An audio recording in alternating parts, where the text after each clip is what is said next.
Hello everyone. So first of all, like the video and subscribe to the channel. Also, where are you from? And what time are you watching? Now get comfortable and relax. The forest swallowed every sound except my breath and the crunch of dead leaves under my boots.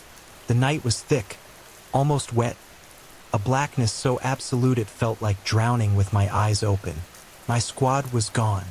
I kept replaying their screams in my head, short bursts on the radio cut off by static and gunfire, and then nothing, just me. I pressed my back against a tree and tried to steady my breathing, but it rattled in my throat like broken glass. My rifle felt too heavy now, my arms trembling from exhaustion and fear. Somewhere out there, they were hunting me, more than one. I could hear them sometimes, fast, light footsteps that weren't military issue, whispers that cut through the night like razor wire. Every time I thought I had distance, I'd hear them again, closer, deliberate. They wanted me to know I wasn't alone. The moon was hidden behind clouds, leaving the forest a maze of shifting silhouettes. I kept low, moving slow, 1 foot at a time, scanning everything for movement. My night vision goggles had fried earlier, EMP maybe, or sabotage. It didn't matter. I was blind except for the faint glimmer of starlight on wet leaves. A branch snapped behind me. I froze, my finger already tightening on the trigger. I swung around, eyes wide, but there was nothing. Just the hush of the wind through skeletal trees. Then I caught it, the smell. Metallic, thick like iron and rot. Blood. Someone had been bleeding here, recently. My stomach nodded. Could be one of ours. Or bait. I pushed on, crouching, hugging the terrain like I'd been trained to. But every step felt like I was walking into a trap. My ears strained for the tiniest sound. But my own pulse was too loud, pounding in my skull. Then came a whistle. High, soft, almost playful. Not one of ours. Definitely them. I ran. Branches whipped at my face, tearing my skin, and roots clawed at my boots. I didn't care. I ran until my lungs burned and my vision blurred. Then I ducked behind a downed log and tried to control my breathing again. I could hear them moving, one to the left, one to the right, hurting me, wolves in human form. I checked my mag half full, enough to make a stand, but not enough for a war. My hands trembled as I reloaded, the sound of the magazine locking in far too loud in this silence. That's when I saw it. Something hanging from a low branch just ahead. Dog tags. I reached for them, fingers brushing cold metal, and realized they were smeared with blood. Not old blood, wet. That's when the laughter started. It wasn't loud, but it cut straight through me. It came from everywhere, echoing in the dark, overlapping, distorted. I snapped my rifle up, sweeping my sights across the tree-line, but there was nothing. Nothing except whispers and a laugh that didn't sound entirely human. I knew then I wasn't getting out of here by outrunning them. I crawled into a shallow ditch and pressed myself flat, rifle ready, eyes darting everywhere. My heart thumped so hard I thought it might give me away. I had to force myself to slow down, to think. What would Sarge have done? What would any of them have done if they were still alive? But I already knew the answer. They had done something, and they were dead. Something moved above me. I glanced up, and for a split second, I saw a silhouette on the ridge. Tall, thin, head cocked unnaturally to the side. The eyes, God, the eyes. They caught the faint starlight and glowed pale, like an animal's. Then it was gone, like it had melted into the shadows. A twig snapped right behind me. I spun, finger squeezing the trigger. The muzzle flash lit up the trees for a split second, a burst of light that burned into my vision. The shot echoed through the forest, but I didn't hit anything. There was nothing there. My ears rang, my hands shaking so bad I almost dropped the rifle. Then the forest went silent. Not just quiet, silent. No wind, no insects, nothing. The kind of silence that feels alive, like it's listening. My breathing felt like thunder in my ears. I tried to control it, slow it, but my chest felt tight, like the darkness itself was pushing down on me. A whisper slipped through the silence. My name, drawn out like a snake's hiss. I froze. Nobody alive out here should know my name. Nobody. I crawled backwards, staying low, eyes wide, trying to catch any movement. My boots slid in the mud, too loud, too clumsy. I tried to keep the rifle up, scanning, but my arms were getting heavy. I could feel them closing in now, the pressure of unseen eyes. Something brushed my shoulder. I jerked around, swinging the rifle in a wide arc, and that's when I saw it. Just for a moment under the pale thread of starlight. A figure crouched only a few feet from me. Too tall, limbs too long, moving wrong, like it didn't know how to be human but was trying anyway. Its head twitched, just slightly, and those eyes white, pupil-less, fixed on me. I fired again. 3-round burst. It staggered back, but there was no sound of pain, no scream, no fall, just nothing. Then something else hit me from the side. Hard. I hit the ground, rifle skittering out of reach. My face slammed into the mud, filling my mouth with the taste of copper and dirt. I scrambled, clawing at the earth, reaching for my rifle, but a boot pinned my hand. I looked up and saw another one, close, too close. Its face obscured by some kind of mask, a crude one, stitched from skin. I twisted, pulled my knife, slashing blindly, and felt it sink into something soft. A wet grunt followed, but I didn't stop to look. I yanked free, rolled, grabbed the rifle, and fired point blank. The body crumpled, or at least I think it did, because when I blinked it was gone. The forest exploded with sound then. Footsteps, whispers, laughter, all around me. They were toying with me. I stumbled back against a tree, rifle up, trying to cover every angle, but there were too many. Shapes darted in the edges of my vision. Wrong shapes, moving like broken marionettes. "Come on!" I screamed, my voice cracking. "Come on then!" And they did. A figure lunged from the shadows, and I fired. Another behind me. Another flash of those pale eyes in the dark.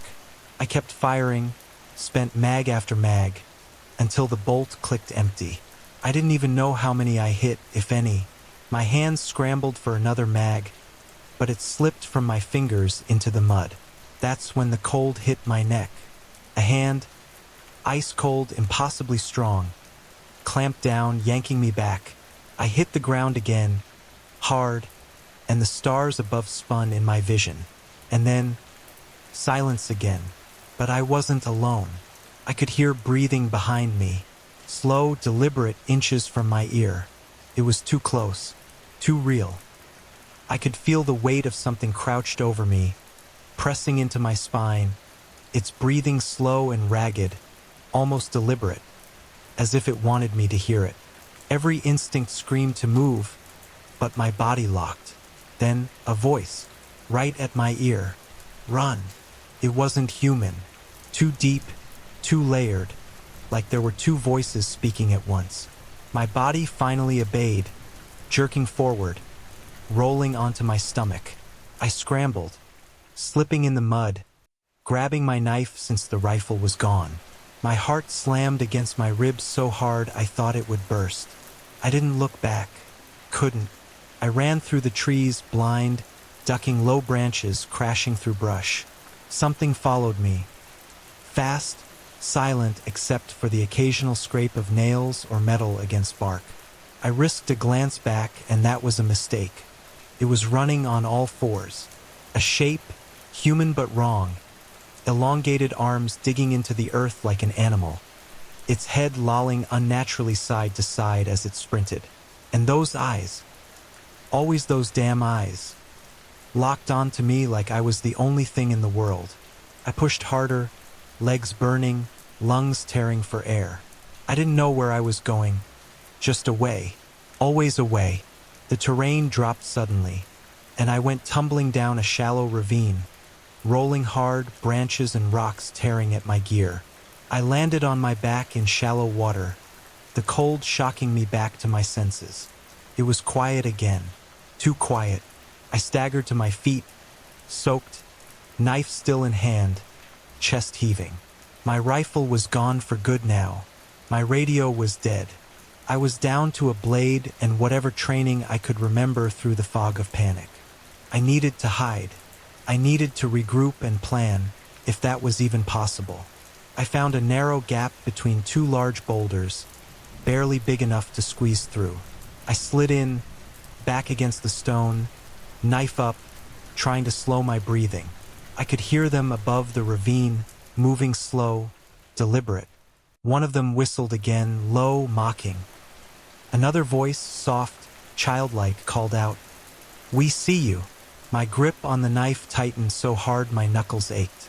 I shut my eyes, tried to silence everything, breath, thoughts, even my heartbeat. Then came the tapping, slow, steady, like fingernails on the rock right outside my hiding spot. I risked opening one eye.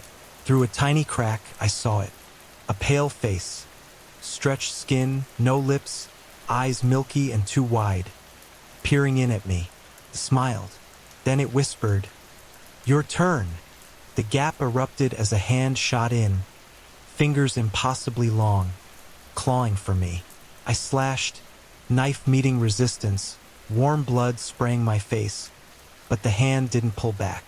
It gripped my wrist, cold and strong, dragging me toward the gap. My boots scraped against the stone as I dug in, pulling back with everything I had. Something snapped, my wrist, maybe I don't know, and I was free. I bolted from the gap, running blind again. I didn't care if they followed. They were always following. The trees broke ahead, and I stumbled into an old road, cracked asphalt disappearing into the night. A rusted military sign stood crooked in the dirt. Restricted zone, NO entry. My flashlight, miraculously still clipped to my vest, flickered on. The beam caught something painted on the road in blood. A message, hurried, shaky letters. "Don't look back." And that's when I heard it. Footsteps. So many footsteps. Right behind me. I didn't think, I just ran. Boots pounding the cracked asphalt. Flashlight beam jerking wildly ahead of me. I didn't look back. Couldn't. Every instinct screamed that if I turned, it would be over. The footsteps multiplied, echoing around me. Some heavy, some impossibly light, darting from one side of the road to the other. The voices came back too. Whispers overlapping, laughing, my name slithering through the dark. "Come back! Come back! You're one of us now." I gritted my teeth, ignoring them, focusing on one step at a time. Somewhere ahead had to be an outpost, a vehicle, something. I remembered the map in my head. There was an old comm station about 2 clicks east of our drop point. If I could make it there, if it still had power, maybe I could call for evac. The road curved into an overgrown clearing, moonlight spilling faintly now that the clouds were breaking apart. And then I saw it, a shape on the road. Human, kneeling. I slowed instinctively, flashlight beam catching on a familiar uniform. My stomach dropped. It was Rodriguez, or at least what was left of him. His head hung low, arms limp at his sides, dog tags swaying. I stepped closer, whispering his name, though I didn't know why. He didn't move, not until I was close enough to see that his chest was moving. Slow, shallow. "Rodriguez," I hissed, crouching. "It's me. You're okay. I'm getting you out." His head snapped up. The jaw was gone, torn off completely, eyes clouded white, a low rattling moan tearing from his throat. He lunged. I stumbled back, knife slashing upward, catching him across the neck, but he didn't stop. He fell on me, teeth or what was left of them, gnashing at my face. I shoved him off, driving the blade into his temple, twisting. He went limp instantly, collapsing onto the asphalt with a wet thud. And then the applause, slow, mocking, coming from the tree-line. I spun, flashlight darting over the darkness, and caught glimpses of them. All of them, 10, maybe more, standing perfectly still just beyond the light's edge. Tall, thin silhouettes, each one with those pale, glimmering eyes. One of them stepped forward, and I saw it was wearing a helmet. Our helmet, Sarge's helmet. It raised its head, and for the first time, one of them spoke clearly. "You were the last." My heart stuttered. They knew. They'd killed all of us. I was prey that had simply lasted longer. They started walking, slow and synchronized, like some grotesque parade. I backed up, nearly tripping over Rodriguez's body, flashlight beam shaking wildly. My back hit something solid, concrete. I turned and realized I'd stumbled right into the comm station perimeter fence. The gate hung open, torn off its hinges. Inside, the building loomed like a corpse, windows shattered, the dish above cracked and bent. But it was shelter. It was something. I bolted inside, slamming what was left of the door behind me. My flashlight beam danced across gutted equipment, old filing cabinets, shattered glass. I moved fast, looking for anything functional, radio, battery, generator. My hands shook as I found the main console, flipped every switch I could, praying something would hum to life. Nothing. Dead. Outside, the footsteps stopped. Silence again. And then, from somewhere inside the building, a voice whispered, "You can't call for help." My blood went cold. That voice wasn't from outside. It was inside the comm station with me. I whipped the flashlight toward the sound, heart hammering so hard it hurt. The beam sliced across shattered desks and overturned chairs, but nothing moved. My knife felt useless in my hand, like holding a toothpick against a wolf. "You're ours now." The voice came from behind me. I spun again, flashlight jerking wildly, its beam bouncing off the walls as the bulb flickered under the stress of my shaking grip. Shadows danced like they were alive, twisting and stretching in ways that made my skin crawl. I backed into the corner, every muscle tight, listening. My ears strained for movement, but the silence pressed in, so deep I could hear my own blood rushing through my head. Then I saw it, a shape in the doorway, tall, thin, and impossibly still. Its arms hung too long, fingertips brushing the floor. Its head tilted slightly, unnaturally, like a broken puppet. Those white eyes glowed faintly in the beam, unblinking. "Stay back," I warned, my voice breaking as I raised the knife. I stepped forward. I lashed out, slashing blindly, but it didn't flinch. It didn't even try to dodge. It just walked. So I ran. I shoved past it, felt the cold of its body brush against mine for an instant, like plunging through ice. I didn't stop. I barreled down a dark hallway, almost blind without the flashlight, boots pounding against the cracked tile. My shoulder hit a door, and it gave way, swinging open into a stairwell. Always up. I took the stairs 2 at a time, my breath ragged, muscles screaming. Something followed, footsteps echoing, irregular, like whatever it was didn't understand how to walk properly. I reached the roof access, slammed my shoulder into it, and tumbled out into the open air. The wind hit me, sharp and cold, and for a moment I could breathe again. The dish loomed ahead, twisted and rusted, pointing uselessly toward the night sky. But there was something else. A small emergency beacon box, dented but intact, bolted to the far railing. Hope flared. I stumbled to it, ripped off the cover, and found a manual crank inside. If it worked, if the battery had any juice left, maybe, just maybe, someone would hear me. I cranked it fast, desperate, feeling the click and grind of ancient gears inside. The light on top flickered once, twice, then came on, faint but steady.